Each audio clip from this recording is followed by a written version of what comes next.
सोलापुरातील MIDC परिसरातील सुनील नगर परिसरामध्ये एक धक्कादायक बातमी घडली आणि यामध्ये विजेचा धक्का लागून दोघांचा जागीच दुर्दैवी अंत झालाय।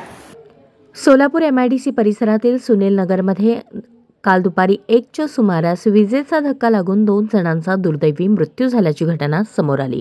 अशोक बोगुल यांच्या घराच्या गच्चीवर जाहिरात फलक काढण्याचे काम सुरू असताना एमएसईबीच्या सर्व्हिस वायरचा स्पर्श होऊन दोघांचा मृत्यू झाला। चंद्रशेखर नारायण दोंतूर वय 42 राहणार विठ्ठलनगर आणि गंगाधर ताटी वय 40 राहणार सुनील नगर अशी मृतांची नावे आहेत। घटनेनंतर परिसरात खळबळ उडाली। नागरिकांनी तातडीने दोघांना सिव्हिल हॉस्पिटलमध्ये दाखल केले, मात्र डॉक्टरांनी त्यांना मृत घोषित केले।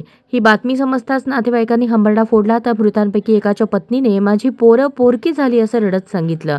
या प्रकरणी पोलिसात गुन्हा दाखल करण्याची प्रक्रिया सुरू असल्याची माहिती मिळत आहे।